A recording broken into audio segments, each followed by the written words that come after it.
Hello, it is great to have you with us for another session of the Straits Times In Perspective Roundtable. Today, we are discussing livability in a warming world. Our topic is whether Asia is getting climate adaptation and mitigation right. We're meeting in uncomfortable times, given rising temperatures and indications that it is likely to get worse. WMO, the United Nations Weather Agency, said earlier that the likelihood of a moderate or strong El Nino could drive global temperatures and increase the risk of extreme weather over the coming months.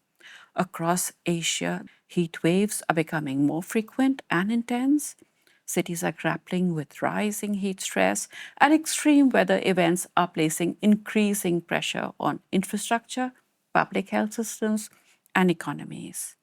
According to recent studies, Asia is warming faster than the global average, and many countries in the region remain highly vulnerable to climate-related risks that will impact many human lives. For rapidly urbanizing cities in particular, the challenge is about adapting to a warmer world and ensuring that cities remain safe, resilient, and livable for future generations. This raises some very important questions that we'll discuss with our panel today. On my left is Associate Professor Jason Kai Whaley. He's the Director, Heat Resilience and Performance Center at the National University of Singapore. He also leads the Southeast Asia hub of a global WHO-backed network that focuses on understanding and responding to the health risks of extreme heat. Jason, you've been studying heat resilience for years now.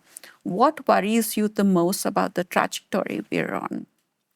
It is creeping very slowly, but we are near the tipping point. I see it both as a crisis and likewise an opportunity. It's going to expose a lot of gaps in our society. So the choice is up to us whether we remain as the boiling frogs or take actions with urgency, because this could expose a lot of gaps. I hope we address the root causes of all these gaps that are being exposed and not just touching it out, because this, to me, presents a huge opportunity, just like how COVID accelerated digitalization, how the recent war will accelerate renewables. So warming world, if you approach it with a good posture, I see it as a good opportunity. On his left is Heng Li Lang, Head Climate and Livability at Temasek Foundation.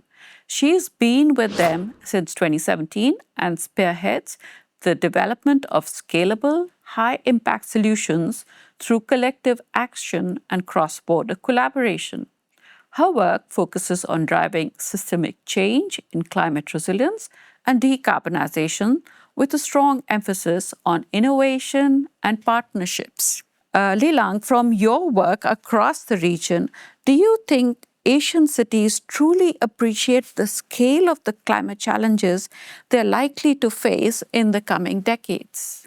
El Nino is coming our way. It's going to stay for at least 3 to 5 years. It affects the way we live and work. So our main concern will be those people who are least protected. For example, the seniors, the pregnant ladies, young children, or even outdoor workers.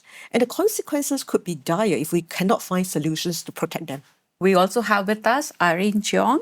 She's the Assistant Chief Executive, Innovation and Enterprise at A*STAR, Singapore's lead public agency for scientific discovery. She leads and runs daily operations for A*STAR's Innovation and Enterprise Group, bridging the gap between lab research and the industry. And her focus is on launching high-growth, deep tech startups and scaling A*STAR's global venture portfolio. Where do you see the biggest gaps between what science already knows and what cities are actually implementing? We know that innovation is the way forward, but what we struggle with is that science doesn't reach large-scale deployment. And that's the biggest gap that we've observed. At A*STAR, we've realized that we need to work with many partners to find our way from science into companies, into larger scale adoption and deployment. We also have with us Jane Zhang. She is the head Southeast Asia at Breakthrough Energy Fellows. Jane leads regional efforts and supports early stage startups, innovators, and climate and energy tech ecosystem builders. She brings a lot of expertise in energy systems, capital projects, and technology commercialization. Jane, tell me, what are global investors really looking for at the moment in the climate adaptation and mitigation space? We are entering a phase that both adaptation and the mitigation needs to move together. Decarbonization, mitigation remains essential, but adaptation and resilience cannot be considered as separate innovative solutions. Often can do both. That's what the investors are increasingly looking for.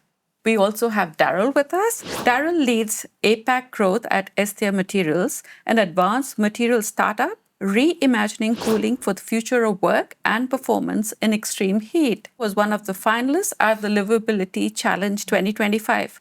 Daryl, what concerns you most about the way our cities are designed? There's a lot of intentionality surrounding how we design cities, how we cool spaces.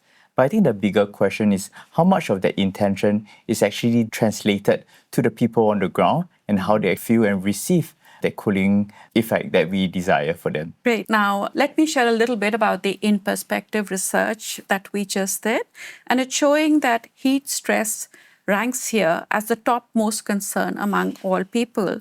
So, what does livability in a warming world mean to each one of you? What is the biggest risk if we get it wrong? For me, it's all about living optimally. It's not just about not dying from extreme heat. We have a super aging population. So from a demographics perspective, there will be groups becoming more and more vulnerable. But for the majority of us, don't use mortality, morbidity as a metric. Because my biggest fear is we are becoming very accustomed to avoiding outdoor heat. We heard prior conversations that it's hot and therefore I will exercise in the morning and in the night. It means that we are no longer utilizing heat to our advantage. I ask that we see heat as a stressor from an innovation perspective, besides the hardware, besides policy innovation, physiologically, just like how solar panel loves the sun. If you learn how to use the heat to advantage, you can perhaps make your exercise exposure more efficient. No need that 40 minutes walk.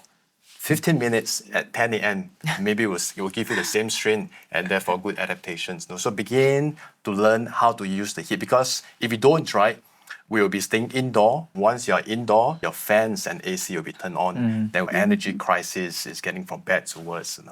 So go out to the sun more. It's good for you, good for your true human potential. Livability in a warming world means people, business can live and function in a productive and a safe way. For cities like Singapore, the question is now about how to design and build a future-proof urban ecosystem that can reduce heat exposure and also lower the cooling demand and also protecting people in a more affordable way. I think about livability beyond the comfort. We think as scientists about solutions all the time.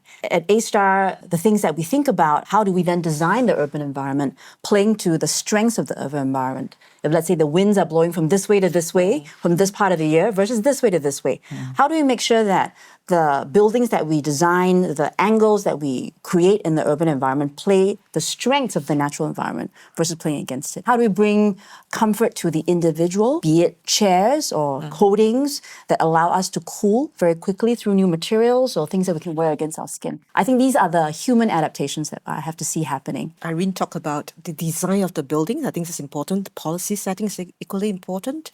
But I think the science is also equally important. How do you bring down the heat, especially passive cooling? We'll talk about that later on. I like Jason's point about people coming out. But at the same time, they need to protect themselves. So we will hear solutions later from, let's say, Estia to talk a little bit about passive cooling. That means we are cooling without using energy to cool ourselves. I think that will be the kind of life that we have to live. I love how there's a strong resonance that people are at the center of this issue that we're trying to solve.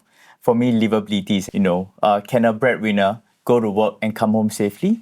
Or can a kid actually go to the playground and play and the parents wouldn't have to worry about them being exposed to the heat? When heat actually threatens those two things, I think that's when we cross the line, and that's when we actually have to think about what is the next step. The biggest risk for us if we do not act fast enough is that resilience then becomes a privilege. heat resilience becomes a privilege, where the slightly more affluent and wealthy are able to retreat to rooms where it's cooler and there's air conditioning. People who are less fortunate, you have to bear that exposure. And I think that's a world that none of us wants to build towards. Let me turn to you, Jason. You've worked a lot on extreme heat, and it has shown that it's no longer just an environmental problem. It is also a physiological and an economic one. Are we underestimating the real cost of heat stress on human health? Yes, and a big yes. Okay. Yeah, heats cut across the key tenets or pillars of human health and potential. It's all about how do you stay healthy and live optimally. It's all about how well I eat, how well I exercise, and how well I sleep. Like it or not, heat has a direct impact on all these three pillars. Not many of you are aware that when you're hot, you don't eat as well. And when you're hot, you don't sleep as well. But it's not just a hot day. Warm nights are becoming very real. Many households do not use AC for many reasons, not just not wanting to pay the bills. Are you aware there are also traditional cultural practices? My late grandma would tell me no aircon, even I can afford, because it's bad for my long-term health. So there's space for traditional medicine to come in. So don't just create solutions, make sure that solutions eventually are adopted by the recipients that you're worried most about. Because heat affects these three key pillars, we should not just present heat always as a distress. So for example, if I want to lose weight, he advised me to swim and the water is cold after the swim. I'm putting a lot more calories than I expend. If you want to lose weight, maybe you shouldn't be swimming in cold water. Likewise, how about many patients in hospital? I was told those in the subsidized wards do not have AC. Yeah. And no air condition means appetite will be suppressed, recovery potentially can be compromised. We don't allocate the resources correctly to those who need it. The rich will always abuse the resources, in this case AC, and the poor and the frail won't have access to them. So for me, air condition is a great invention, but the utilization of air condition is totally warped. Looking at the macro level, there is a big gap between investments and what you need to put in to address climate adaptation and mitigation efforts. So is there a role for catalytic funding, and what more needs to happen in that space?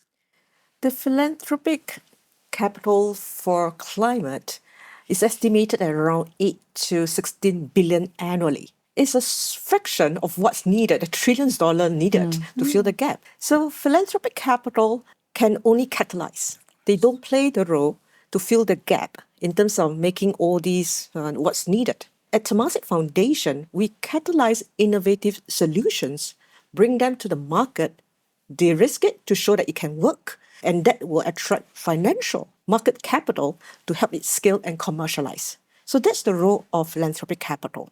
Let me move on to you, Irene. Sure. Now, from A*Star's perspective, what is missing today in the ecosystem across research, industry, and policy to turn climate science into solutions that cities can actually deploy at scale? I'm not sure my scientist friends will agree with me, but from my perspective, I don't think we need more science. We want to continue to explore new materials, new ways of transferring heat, managing energy in different ways.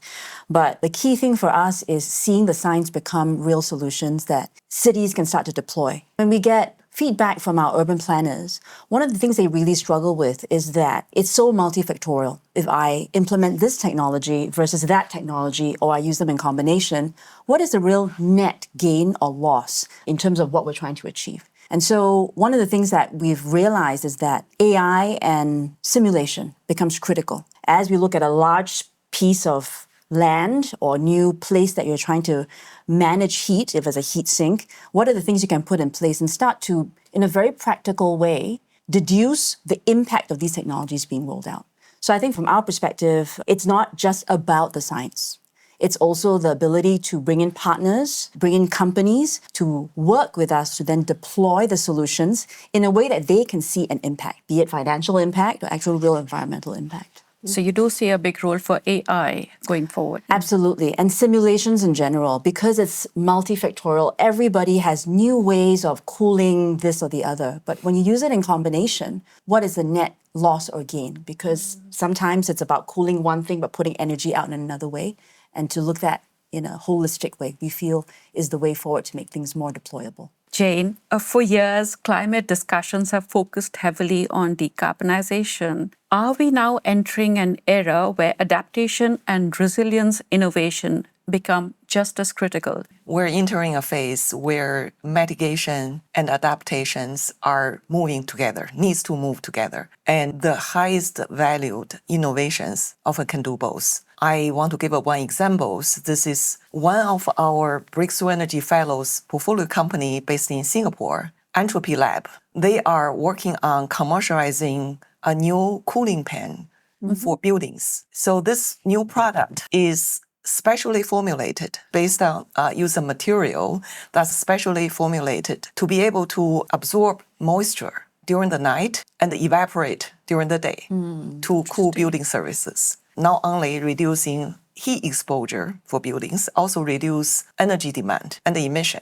The solutions can do both. This type of technology is what we see investors are increasingly looking for. There's no shortage about innovative solution. The biggest challenge is how to bring them to deployment faster. At the Breakthrough Energy Fellows, we support founders to bring their potential solutions to market, to deployment faster. It's not about single solutions. It's about, at the end of the day, if the system will have a net gain in terms of improving the resilience. In that aspect, AI can really play a role. So we have an innovator in our midst. Tell us a little bit about your technology. As you try and scale it up in the APAC region, what is the receptivity like? Do you face resistance? What we've developed is a proprietary cooling technology called HydroVolt. So what HydroVolt does is that when it's in direct contact with your skin, it's going to reduce your skin temperature in the first couple of minutes by up to 9 degrees Celsius. And that temperature difference is sustained over the next 6 to 8 hours. So when you are done at the end of a shift, what you do with it is you basically toss in your laundry bag and you charge it through a machine wash or soak in a bucket of water. I would say that typically in a new category, most people automatically do not actually have an inclination of how it's meant to feel or perform. When we talk to people about what we have, a cooling wearable, the initial thought that comes into mind is, oh, am I going to walk around feeling like I have air conditioning with me every step of the way? But that's not how our technology works. I think there's a difference between feeling cold and actually having heat removed. The biggest resistance for us has been a perception gap, where people think that feeling cold is actually better than having heat removed from themselves. The focus then is about education, about guiding the user experience such that it can take the next step confidently with any kind of technology adoption. Interesting. Which solutions or innovations hold the most promise for helping Asian cities adapt quickly enough to rising heat and climate pressures?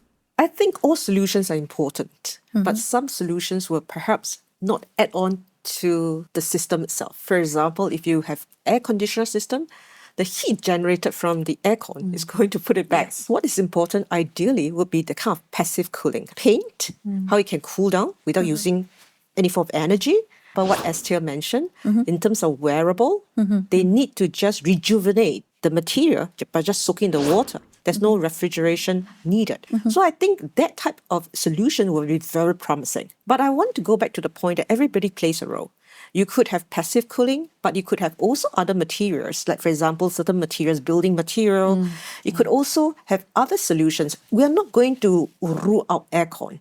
But the question is, can we find better energy efficient, better way of air conditioner systems, for example, those that remove humidity. And of course, I think government plays a very important role as well. True. Shelter, and somebody commented why we feel Singapore is actually cooler than other parts of Southeast Asia. Our greenery plays a very important role. Everybody plays a role in this whole ecosystem to cool ourselves down. I always focus on what can I do to fortify your capacity. What is the issue right now is because it's uncomfortable. I stay away from heat, right? Over time, it induces a vicious cycle. My capacity was this and it has shrunk. And you'll get smaller and smaller if I do not know how to harness the right physiological technique. So there are solutions, how you condition yourself, how you get yourself heat acclimatized, how you optimize your work rest cycle to maximize productivity, yet don't compromise your health. These are physiological based. None of this requires energy. These techniques allow you to increase your capacity. So often you Here say, I have no time to exercise because life is so stressful. What happens there is you will shrink your capacity, the jobs will only increase, right? Then we say we have mental health issue. Next time your boss say more work, you say, boss, no problem, more work, give me more time to exercise. I will increase my capacity, and therefore, when the workload being expressed with an expanded capacity, you say easy peasy, give me more because I can deal with it. So likewise, use heat in this case, just like how people want to exercise because they feel good because I increase my capacity, I get stronger, healthier. Going back to my earlier point, if you use heat correctly, so I agree, don't just do science for science sake. Moving ahead, it must be very targeted. What are the scientific output that are actionable, that can enhance policy, can enhance human health and potential. So I ask that we harness the physiological techniques. We have that developed in a certain population. How can we now adapt to various populations?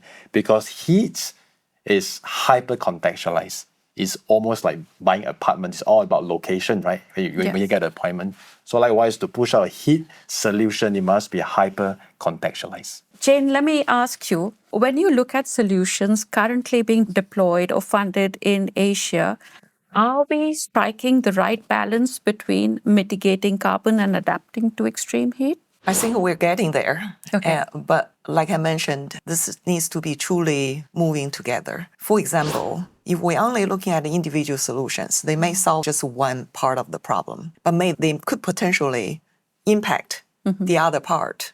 Air conditioning is a great example. That's great technologies. But if that's the only solution, it will actually have a feedback loop that will ultimately increasing the heat. And because air conditioning will require more air conditioning will require more energy, then more emission, and also more stress on the infrastructure, on the grid system. This will ultimately increasing the heat. Air conditioning is absolutely essential, especially for the very hot and humid Southeast Asia region, but that cannot be the only solution. We really need to look at how to reduce heat exposure, how to adapt. Adaptation, resilience needs to be basically looked at together with the decarbonization. Jason, you really got me thinking there. I think this is like when you talk about human adaptation, where it's about managing your expectations. I wonder whether it's a situation where you can more systematically enable the human to adapt to the rising temperatures versus looking at these external technologies to solve the problem. I completely agree, must be a multi-pronged approach. And from my end is, while there's a stressor core, use it to your advantage. Because looking at how generation after generation, our capacity is going to shrink and this stressor will only increase, right? And we know what will be the outcome. So curb that stressor, also expand your capacity. Yeah, and I really enjoyed that point because I don't think I've ever thought about heat in that way. At A-Star, we're always talking about, firstly at the system level, and it's always about how can we utilize simulation tools like Cube to look at urban planning so that the external environment is managed. What you're talking about is actually very mental. Yeah. How you manage mentally your own expectation of what heat does to you, and then you change your lifestyle. Actually, we're going to be looking forward to some of the other research and the insights that he'll share on how do we adapt as human beings to the reality that's staring at us. Daryl, would you like to share a perspective? It is a symptomatic relief that we have access to. And I think the key thing is about how do we live better? And I think coming to Jason's point, living better is an all-encompassing tool where we use not just technology, but also the physiological adaptation. Jason, tell me, what changes in urban design or infrastructure would be most critical to protect human health? I think from the infra perspective, something I'm very proud coming from Singapore, right? The city planning is outstanding. Planners must be good. Don't go for short-term gains and forget about how this new development might potentially compromise other developments to come. I also see that the last mile of all this infra is usually the interior designer. I'm questioning whether the last mile, have we equipped knowledge to the IDs, right? The interior designer. Don't accidentally sabotage what our good housing development board has ensured that the wind flow is coming the right direction. And out of ignorance, say out of pure aesthetics, I want this thing to be blocked because it doesn't look nice. I briefly mentioned about the demographic change, aging population. There's another demographic change I'm getting very worried about is most young couples do not want babies anymore. They want to have pets. And I saw reports coming from China that by 2030, there will be more pets than young kids. And we get the wrong breeds like bulldogs or huskies. They don't belong to Southeast Asia. They are struggling in other parts of the world. And then pet owners usually are very empathetic, right? They will bless their pets with AC, and then AC will be running 24/7. If China does that, we are doomed. Yeah, so it's important we don't just look at the human elements. Now we have the new babies called pets. I strongly advocate to have real babies if you can.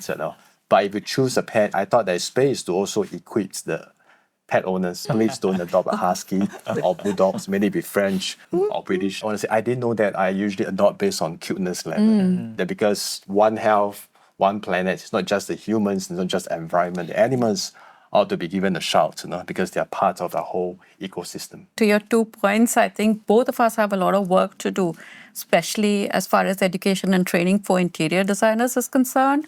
And for us, like creating more awareness about things you should and shouldn't do. As part of the Livability challenge, many innovative solutions have really come forward. But what will it take to make these solutions into real-world realities and at scale? At Temasek Foundation, we organize challenges like the Livability Challenge. And we're very heartened to receive more than 1,500 submissions this year from more than 100 countries. And for us, we not just organize the Livability Challenge in Singapore, we have similar challenges in Indonesia, Vietnam, and China. The idea here is solutions can come from any part of the world. We like to implement it on the ground and help these solutions to cross closer to commercialization by helping them bring in test-bed partners, commercialization partner. When they're closer to commercialization, how can we help them to find investors? I think that is the role where philanthropic capital like Temasek Foundation can do, and we bring alongside fellow philanthropic organizations to come together. And we are building the network of ecosystem to help these innovators scale and commercialize. So as part of building this ecosystem, is there potential for more regional partnerships? Definitely. In fact, all our work is, it's not just region, it's global, because heat is, in fact, the global issue. So for us, what we are very heartened to see good solutions that can potentially help to scale, bring the right ecosystem partners to help them commercialize and help them realize their dreams and help us to solve our heat issues. On that note, let me turn to Jane and ask you, now, how must investors shift their mindsets on climate tech? The investor, in terms of climate, especially resilience adaptation, is moving from thinking this is just sustainability feature to more of a risk, a value driver, is a risk to the economy. The whole system will get impacted because the heat. That's where the innovation can potentially helping tackle and solving this problem and become a value driver as well. So that's how I see climate investors moving into that direction. Resilience is not a city thing. It's a regional thing. It's global. Think about Singapore, and we can cool cities, but within the boundaries, we're part of broader, wider ecosystems of the region with food, with energy, with logistic, with industrial supply chains. When we're looking at innovative solution, both looking at the local solution, we want to support those innovations. Their solutions can be replicated from city to the region to the global. Given the reality, it is time for innovators to not only think of local solutions, they have to think regional, they probably have to think global. Let me turn to Irene on that note. What are some of the climate or heat-related technologies emerging today that you believe could significantly change how Asian cities cope with extreme heat? We've heard different types of technologies come forward, from paints to new materials that cool you on contact to urban design. I think from the ASAR perspective, the recognition that many of these technologies individually will make certain claims about what they can do. But we're also coming to realize, working with investors, is that what you have in a very small scale needs an intermediate, almost like a pilot, before you can go up to full deployment. It's really important that we provide, through Singapore, a place that allows some of these very young technologies to pilot and then scale. And we are technology agnostic because every technology comes with benefit. And then the other piece that we're thinking very hard about is, as these technologies come together in a large system level, how do they all play together? We've seen many very exciting technologies, but that question of how do I pilot, convince people they need to pay for this is going to make an impact and have a neutral, scientific, data-driven source to say, as we do this at scale, it will make a difference. So that's how we think of technologies. Is there one that really excites you? I initially was looking at the ones that are very individual because Yes. I feel that at an individual, I have a role to play. If I manage myself really well, then I can't affect how buildings are built and cities are built. So the ones that we have been interested in, for example, are some of the ones where we paint on buildings. We've come to know about the ones where we can bring comfort to an individual.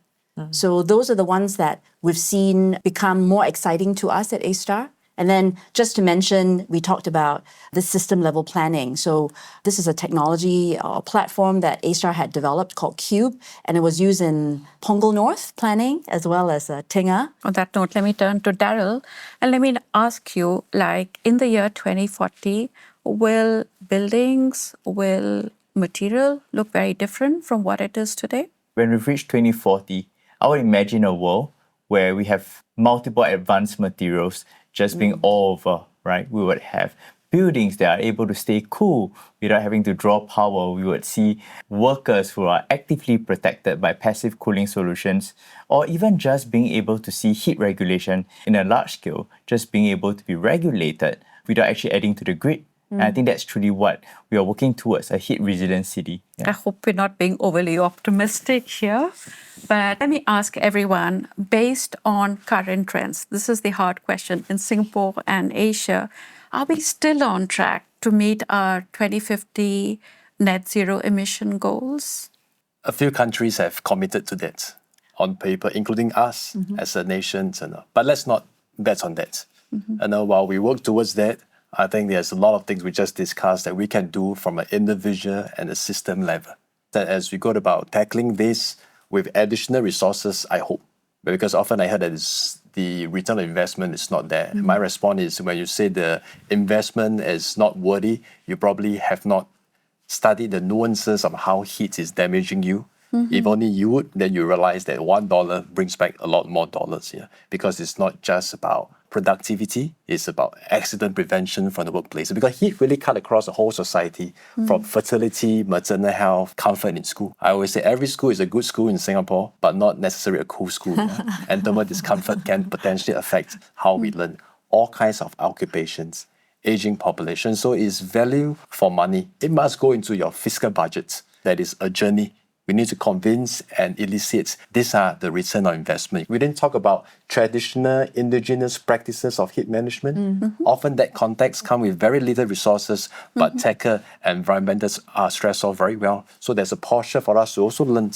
Yeah, Singapore, if I may, very strong from a top-down perspective, but I think there's a lot of gaps for us to work upwards, our community resilience. Everybody must take ownership. Know who is your neighbor. Is it the elderly during very warm days? Very simple technique. We don't have to innovate for innovate's sake. No. There are things you can do tomorrow. When somebody you know is frail during a very hot day, would you knock at the door and say, are you okay? Or you will say, maybe my government will send somebody to knock at the door next door. So it's still a question mark. But let me hear other views. I'll remain optimistic. Everybody got to play the role. It's a high target to reach. But if everybody plays a role and really come together, I would say that will create the jigsaw puzzle because nobody can do it on their own. Absolutely. But once we have all these different players coming together, I think I want to remain optimistic that we can reach our goal. We put our heart together. I'm an eternal optimist. Different parts of the world respond differently to the reality of a warming earth or climate change. But I think in Singapore, to the point about how we can impact what's happening in the region, we are catalytic. And I think some of our innovative solutions can be used at a city level elsewhere. For Singapore, definitely still very committed to the net zero goal. I believe Singapore as a country can deliver that net zero from carbon footprint measure by 2050. So I see Singapore is well positioned to take the lead and for the region and even for the world. Daryl, final thoughts. I don't think we are the subject matter expert to basically say if we're on track. But I think the thing is, are we taking small steps towards it? That is what we can do. Thank you, everyone. Thank you for joining today's discussion and to our viewers for watching us.